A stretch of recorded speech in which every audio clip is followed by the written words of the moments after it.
Good morning, Kingsley. How are you doing today? I'm okay, Lisa. How are you? Good, good. So, what would we like to talk about? What do you think we should focus on today, Kingsley? I have a question on staying grounded. Now, let me give a little bit of context. I'm in my 30s, and if I'm being completely honest, most days I feel like a higher wire act. I'm juggling a job and financial anxiety, and I suddenly have this quiet fear of watching my mom age. And it's been a whole thing, and I don't know why, but it's there. Then there's the weight of schooling and relationships that seem to fail before they even start. All of this. And I still have to come out every day and look like I've got it all together and smile even when I don't want to and be kind. And I don't know, but I am struggling with how to stay grounded, which is something we've been talking about. I have tried jogging, I have tried walking in my environment, and I'm doing the practice. For example, the 5 4 3 2 1 practice. But each time my mind feels like it's slipping away. And sometimes I miss the whole essence of the practice in the first place. I guess my question is, how do I stay grounded amidst all of this? Um, so what I would say, Kingsley, is, sometimes we feel like staying grounded means we're completely oblivious to everything else that's going on around us. And that is actually not true. Practicing being grounded, being fully present with where you are, is actually being more intentional about what's coming up for you. So let's say you're on a run, right? You're out jogging and you're like, I just want to be really fully present here. Oh, I have a thought about, what I got to do later today. And we think, oh, I got to let that go. But that's not true. You could actually embrace where your mind went to, right? No judgment, no shame, no condemnation. Like, huh. And just kind of note, oh, I'm a little concerned about what I'm doing later today. Or maybe you're out running and you're thinking about your mom aging, right? And so it's really about being present to what is bubbling up in you. And so practicing, I seem to be concerned about my mom. What's going on there? What's going on for me? What's going on inside of me? Oh, I'm scared. I'm scared. She's the only parent I have left. Or I'm scared because that makes me the head of the family now. And what does that mean for me in terms of responsibility and weight? Right? I feel like I feel like I'm getting confused about staying grounded, right? So, yeah, because I've always been of the opinion that it means you're able to not think about the things you're going through for a moment, right? And just, live in the present the way it is said, right? So, I don't know, is that wrong? No, it is not wrong. So when we're carving out intentional time, let's say 20 minutes, whatever amount of time that you want to practice being grounded, right? 100% fully present and focused on something bigger than me, right? I might use the word God. Other people might use love or peace, right? For those 20 or 30 minutes, when something comes up, a thought, right? We simply acknowledge it and say, yes, I see that. And I can think about that later today. But during this time period, I let it go. And that is actually the practice, not judging. What happens, a lot of us judge ourselves. Like, okay, I'm going to be present and quiet and just be here, right? And a thought comes up. I promise you it will. Probably 1,000 thoughts will come up. And then we go, oh, look, see, I'm horrible at this practice. I'm horrible at this practice. Why do I even try? Okay, well, now you're getting all judgy around yourself. And judgment is not helpful. Remember how we talked in the past, what you resist persists, right? So instead of being judgmental about it, the practice is actually kind of, for lack of a better word, befriending the distraction, going, oh, there it is. Okay, I can let that go. No judgment. It's a concern, but I can think about that later. I can let it go for now. I'll come back to it when I need to. And then you return your focus here. Go ahead. Yeah.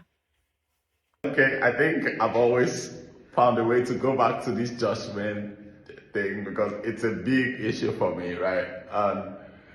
Yeah, because it's not going away, right? This judgment, judging myself, it's not going away. So instead of, I guess maybe you have to find me another practice that, because instead of saying, I'm going to think about that later, I tend to not do that, right? Instead, I dwell on it and I begin to judge myself for dwelling on Right? it. Then it's just this vicious cycle, right? It's a vicious cycle. Yes. And then we go, see, I'm no good at it. I'm just going to stop. Nothing's going to help me. But nope. Well, okay, that might be true then, if that's what you're going to think. But Sometimes it's proven to be true. So, am I a self-fulfilling prophecy or it's just not working for me? well, so that's a brilliant question, right? So if I make a declaration, like I just made a declaration, I just said, this practice is no good. I can't do it. I'm lousy at it. I'm not going to try anymore.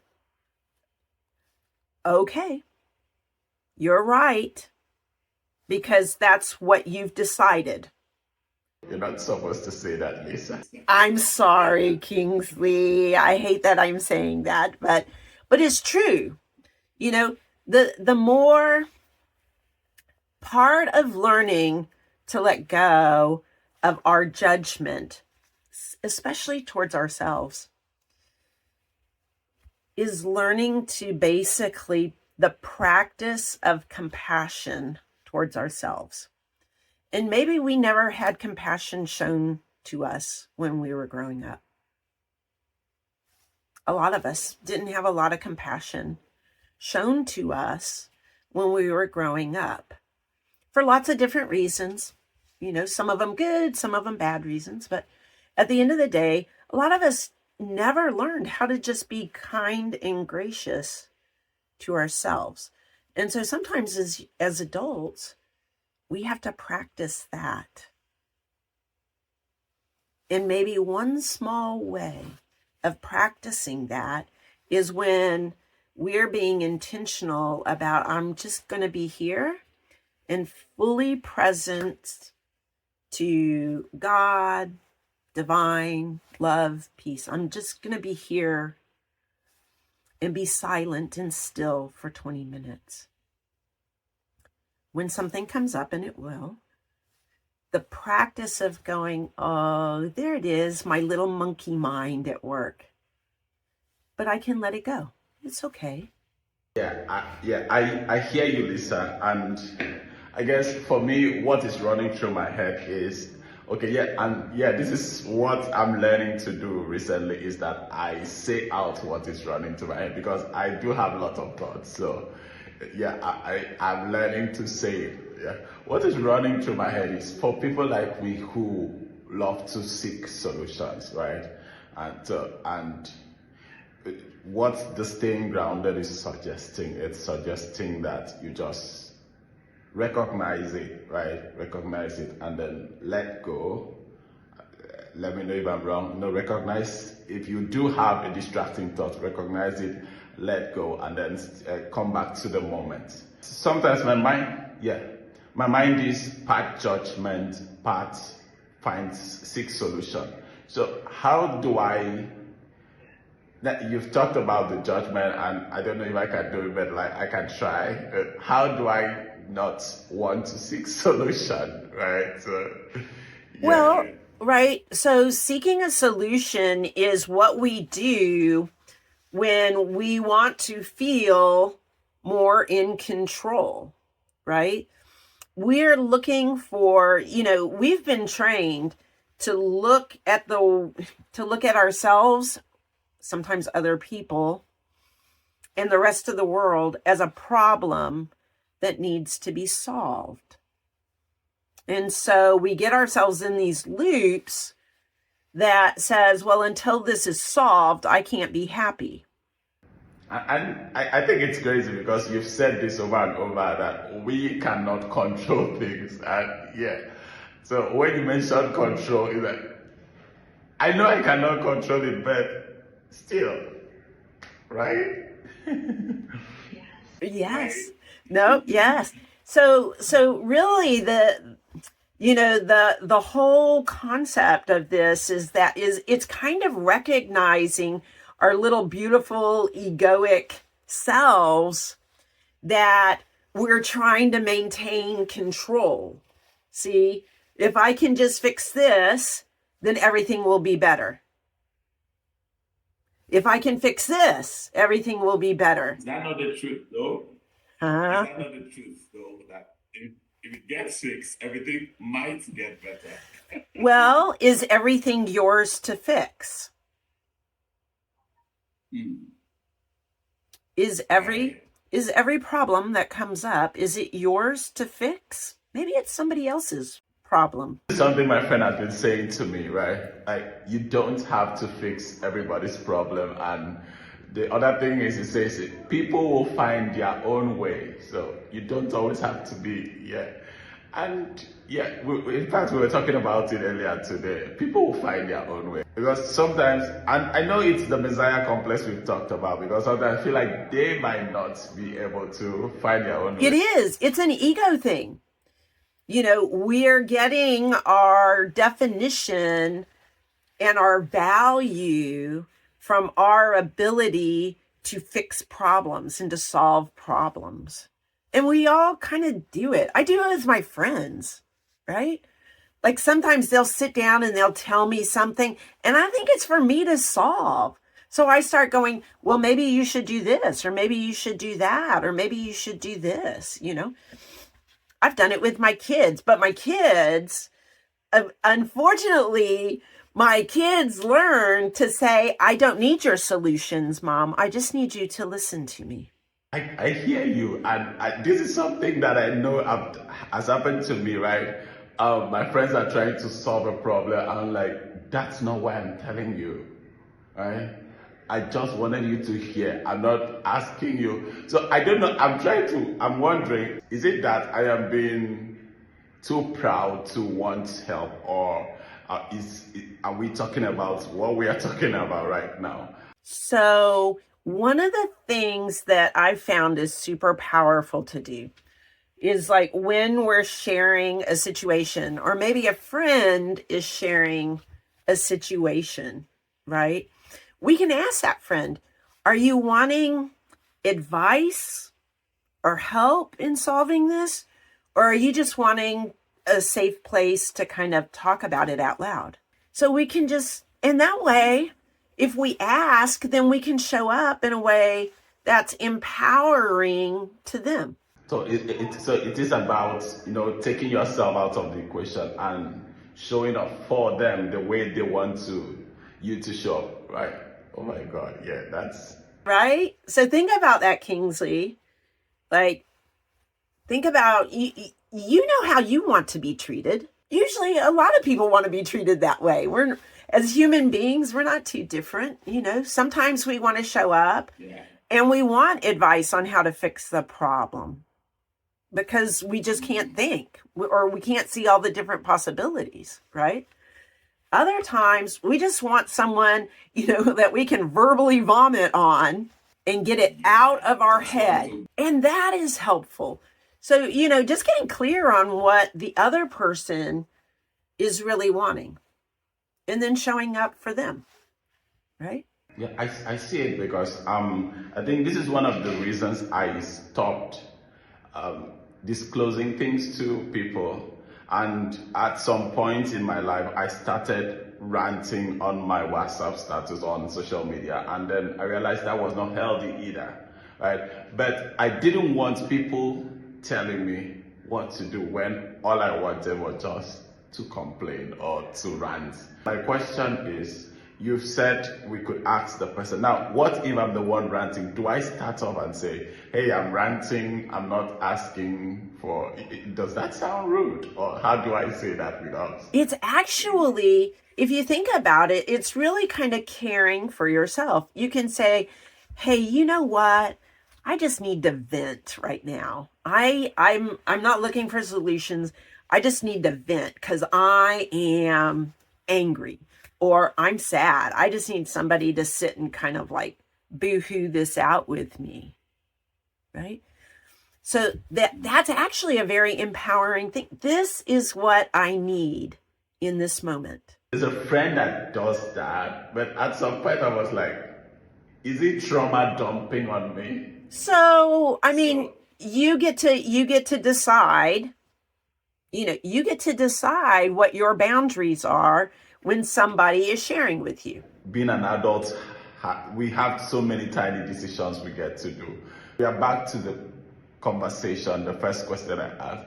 How do you even handle all of this and still stay sane? Right? Like, this is what my daughter said. She used to say, this adulting stuff is hard. I'm like, yes, it is. It is. Right? Adulting is hard. And I think, part of it is learning what is mine to solve, what is mine to do, and being clear about that. And so when we're clear about who we are and why we're here, right, then it makes it very easy for us to decide where are my yeses and where are my nos. Yeah, but that takes me back to when we first started. I talked about how I lean towards the extremes. Because yesterday I heard something about someone who has hurt me a lot. And normally, when I hear stories like that, I rush in to go help them, but I didn't. And I know that is okay, right? Because helping them caused me lots of trauma, lots of troubles, lots of financial crisis. But there's also a part of my mind that is saying, are you becoming hard-hearted, right? So, one of the things that we all have to learn and get clear on is that it really does go back, and I'm trying not to be redundant, but Kingsley, being clear on what is mine to just be present with, but not mine to fix, because I don't want to interfere with the other person's autonomy to be exactly where they're at, because that's where they, for whatever reason, that is where they're at. And people are powerful. When you give them back their freedom of choice, they will make decisions that are in their own best interest. Now, sometimes people make cruddy decisions, right? And they get addicted to things and they don't know how to cope, right? And sometimes those things are ours to walk alongside them through, and other times it's our responsibility to acknowledge that it is for them to resolve their own life and discern what their path is. And I can be here and I can be encouraging and support you in that. That's their journey. So as an end note, I want us to go back to, because I'm still going back to the staying grounded, right? And how to go through the distractions while you're trying to stay grounded. So let go of your judgment around yourself when you're in that 20-minute or 30-minute period of silence where you have said, my intention is just to be here and silent and still and present. That's it. Right? Letting go, I'll use the phrase, your monkey mind, right? Our monkey mind, because we love thinking about things. So when thoughts come up, the actual practice of staying grounded is learning to not hold so tight to that thought and then I got to work it out and resolve it and fix it right now. The practice is letting it go, letting the thought go. Just, yes, I see it. Beautiful monkey mind. And I'm coming right back here. And then something else comes up. I'm going to let it go. And come right back here. Yeah. Be here. Like, that's my favorite word when I'm doing centering prayer or 20 minutes of silence and stillness.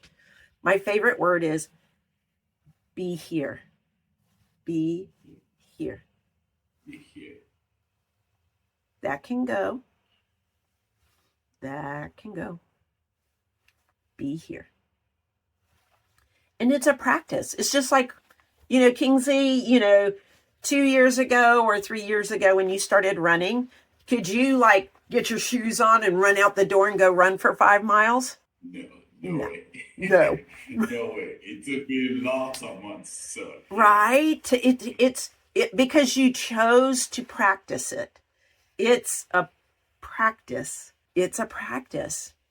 Right? And this goes back to anytime we're practicing something new, we have to be kind and gentle to ourselves. The first time you got on a bike, you fell. Bummer. That's part of learning how to ride a bike, is balance, right? So it's a practice.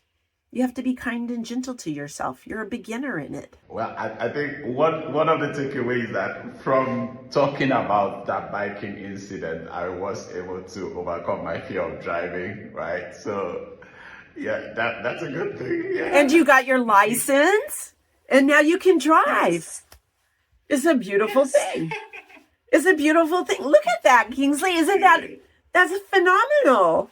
Every time I drive, I'm like, wait, you're really doing this? This is you drive. Every time. And I hope I don't lose the wonder because it's just so wonderful. Like, whoa, you're driving. You are really driving. Oh Right. It introduces a whole new level of freedom and autonomy, right? That's the whole purpose behind the Staying Grounded retreat, right? Yeah. Is learning these practices of how we can slow our little monkey mind down and become fully present. And it's not just for our own sake, it's for everybody, the people around us, and their sake too. Mm-hmm. Because when we can show up more grounded, right? Yeah. And more centered, then we create a space where other people can show up and be all of who they are. And they can learn how to be more grounded. So. Okay. All right. Yeah. Okay. Thank you, Lisa.